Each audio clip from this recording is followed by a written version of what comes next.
नमस्कार। टुडे उत्तराखंड में आपका बहुत बहुत स्वागत है। मैं हूं गीतिका पांडे। हमारे प्यारे राज्य उत्तराखंड से जुड़ी हुई खबरों को जानने के लिए टुडे उत्तराखंड को सब्सक्राइब करें और उत्तराखंड के किस जिले से ये वीडियो देख रहे हैं कमेंट बॉक्स में हमें जरूर बताएं। दिल्ली में सीएम धामी का road show. JSW energy limited के साथ किया 15,000 करोड़ का एमओयू। सीएम पुष्कर सिंह धामी ने वैश्विक निवेशक सम्मेलन से पूर्व अधिक से अधिक निवेश को जमीन पर उतारने के लिए आज बुधवार को नई दिल्ली में रोड शो किया। इस दौरान उन्होंने जेएसडब्ल्यू नियो एनर्जी लिमिटेड के साथ 15,000 करोड़ का एमओयू साइन किया। कंपनी की मदद से अल्मोड़ा में 1500 मेगावाट के 2 पंप स्टोरेज का विकास किया जाएगा, जिसे अगले 5 से 6 वर्षों में विकसित किया जाएगा। अल्मोड़ा के जोस कोटे गांव में साइट में एक में ये योजना निचला बांध जलाशय कोसी नदी से 8 से 10 किलोमीटर की दूरी पर प्रस्तावित है। वहीं कुरचौन गांव में साइट 2 में ये ऊपरी जलाशय कोसी नदी से 16 किलोमीटर की दूरी पर प्रस्तावित है। प्रधानमंत्री की सुरक्षा में तैनात रहेंगे पुलिस के 1200 अधिकारी और जवान, सुरक्षा एजेंसी सतर्क। 11 और 12 अक्टूबर को पिथौरागढ़ जनपद के भ्रमण पर आ रहे प्रधानमंत्री नरेंद्र मोदी की सुरक्षा व्यवस्था में उत्तराखंड पुलिस कोई कसर नहीं रखेगी। 1200 अधिकारियों और जवानों की टीम प्रधानमंत्री की सुरक्षा में मुस्तैद रहेगी। राज्य भर से पुलिस के जवान पिथौरागढ़ भेजे जा रहे हैं। प्रधानमंत्री नरेंद्र मोदी 11 अक्टूबर को चीन सीमा से लगे जोलीकांग पहुंचेंगे, जहां वे आदि कैलाश और ओम पर्वत के दर्शन करेंगे। शादी का झांसा देकर 1 साल तक युवती से किया दुष्कर्म, पीड़िता की तहरीर पर मुकदमा दर्ज। एक युवक शादी का झांसा देकर 1 साल तक युवती से दुष्कर्म करता रहा। युवती ने जब उससे शादी के लिए कहा तो आरोपित शादी से अब इनकार कर रहा है। पुलिस ने मुकदमा दर्ज कर मामले की जांच शुरू कर दी। कलियर थाना क्षेत्र के एक गांव निवासी युवती ने भगवानपुर थाने में तहरीर देकर बताया कि भगवानपुर कस्बा निवासी सुमित से उसकी पिछले 1 साल से दोस्ती थी।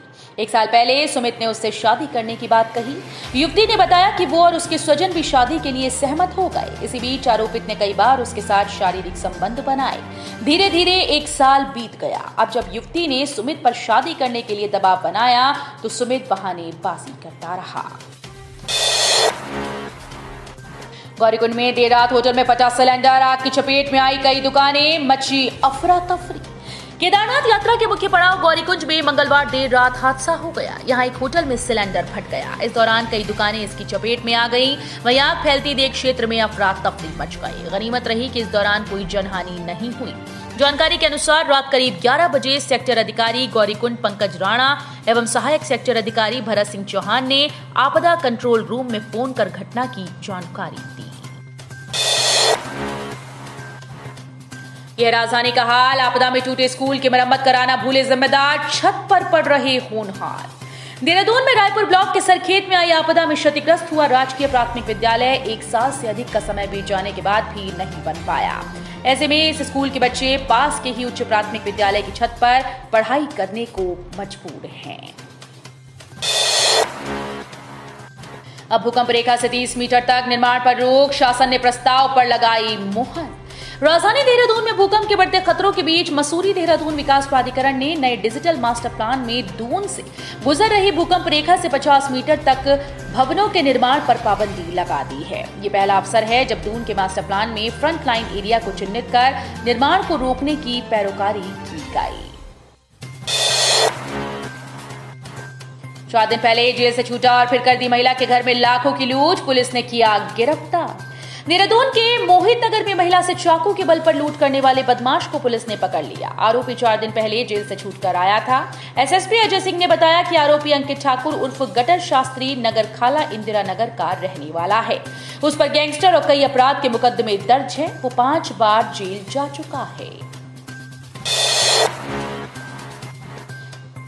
1 साल पहले पलक झपकते ही चली गई थी 27 पर्वतारोहियों की जान, 2 अभी भी हैं लापता। नेहरू पर्वतारोहण संस्थान के एडवांस माउंटेनियरिंग कोर्स के प्रशिक्षु दल के साथ द्रौपदी का डांडा 2 हिमस्खलन हादसे को आज 1 साल पूरा हो गया। हादसे में 27 लोगों की मौत हुई, जबकि 2 अभी भी लापता हैं। 4 अक्टूबर 2022 को निम के इतिहास में वो तारीख है जिसने निम प्रबंधन को कभी न भूलने वाला गम दिया। करण माहरा ने प्रदेश की कानून व्यवस्था पर उठाए सवाल, कहा अपराधियों को संरक्षण दे रही पुलिस। उत्तराखंड कांग्रेस प्रदेश अध्यक्ष करण माहरा ने प्रदेश की बदहाल कानून व्यवस्था पर निशाना साधा। उन्होंने कहा कि देहरादून में महिला को बंधक बनाकर 7.5 लाख रुपए की लूट का मामला बेहद गंभीर है। उत्तराखंड पुलिस अपराधियों को संरक्षण दे रही है। राज्य में रोजाना आपराधिक घटनाएं बढ़ रही हैं। गोमती और ब्रांडी हुए रिटायर, हुआ भव्य विदाई समारोह, माला पहनाकर लगाया बेट। कॉर्बेट टाइगर रिजर्व में लंबे समय से अपनी सेवा दे रही गोमती हथिनी और ब्रांडी कुत्ता आज रिटायर हो गए। बुधवार को विदाई देते हुए उन्हें सेवानिवृत्त किया गया। कॉर्बेट प्रशासन ने आमडंडा गेट पर दोनों के लिए भव्य विदाई समारोह आयोजित किया। गोमती को 40 साल पहले आसाम से लाया गया था। गोमती हथिनी ने कई महत्वपूर्ण अभियानों में अपना योगदान दिया। 65 वर्ष की आयु पूर्ण करने के बाद अब गोमती को NTCA के मानक के अनुसार सेवानिवृत्त कर दिया गया है। वहीं स्नीपर डॉग ब्रांडी को भी सेवानिवृत्त किया गया है। एक कॉलेज ऐसा भी अब जाति व धर्म का बंधन नहीं, यहां सब पढ़ रही संस्कृत। 2 दशक के बाद छात्राओं ने लिया प्रवेश। उत्तराखंड में उत्तरकाशी जनपद के एकमात्र संस्कृत डिग्री कॉलेज श्री विश्वनाथ संस्कृत महाविद्यालय में अब किसी भी जाति व धर्म के छात्र संस्कृत की शिक्षा ले सकते हैं। इसी साल पहली बार यहां एक अनुसूचित जाति के छात्र को प्रवेश दिया गया है।